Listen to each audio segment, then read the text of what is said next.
501-453 RAC and 501-453 dedicated cable gland. General description of gland. The 501-453 RAC comprises 6 major components, these being the back nut, middle nut, reversible armour clamping ring or RAC, armour spigot, inner seal, and the entry component complete with captive deluge boot if required.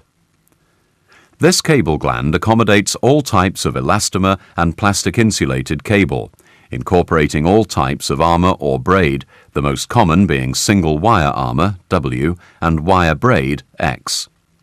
The 501-453 dedicated armour cable gland is fitted with individual rings to suit each of the types of armour or braid available. Assembly instructions are supplied with each cable gland. Please refer to these for further instructions on cable preparation and installation. Cable preparation. Allow sufficient length of cable to enable termination of the conductors into the junction box. Strip back and remove the required amount of outer sheath and armour or braid to enable connection of the conductors into the junction box. Remove a further 20 mm of outer sheath on cable glands from sizes OS to C and 25 mm on cable gland sizes from C2 to F. Cable gland installation.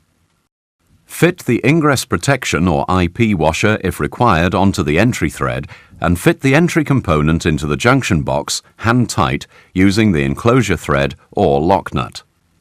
Using a spanner or wrench, tighten until resistance is felt, 1/4 to 1/2 turn nominal. Pass the back nut, middle nut and armour clamping ring over the cable for the 501-453 RAC, making sure that the ring is in the correct orientation for the type of armour or braid being used. For the 501-453 dedicated armour cable gland, the armour ring must be placed over the cable with the thickest part of the ring towards the back of the cable gland. Spread the armour or braid by gently pulling it away from the inner sheath of the cable and place the armour spigot over the cable. A screwdriver may be required for this exercise for larger cable sizes. Remove the seal from the entry component and push the cable through into the enclosure until the ends of the armour or braid are against the shoulder of the armour spigot. Bring up the clamping ring and position over the armour or braid. Then bring up the middle nut and hand tighten onto the entry portion. Finalize by tightening the middle nut a further 1/2 to 3/4 of a turn to make off the armour clamping assembly. Unscrew the middle nut from the entry portion and withdraw it from the junction box.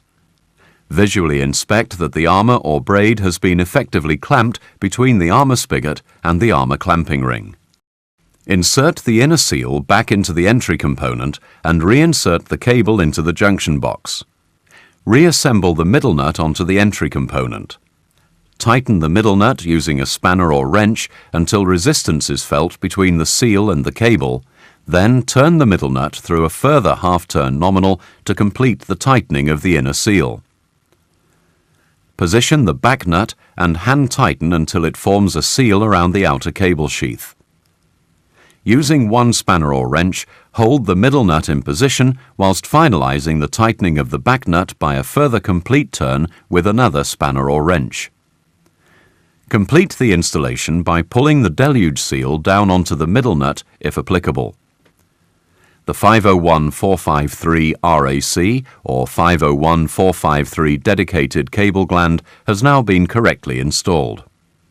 Please note cable acceptance sizes are marked on the clamping ring and back nut for armour clamping range and outer sealing range respectively.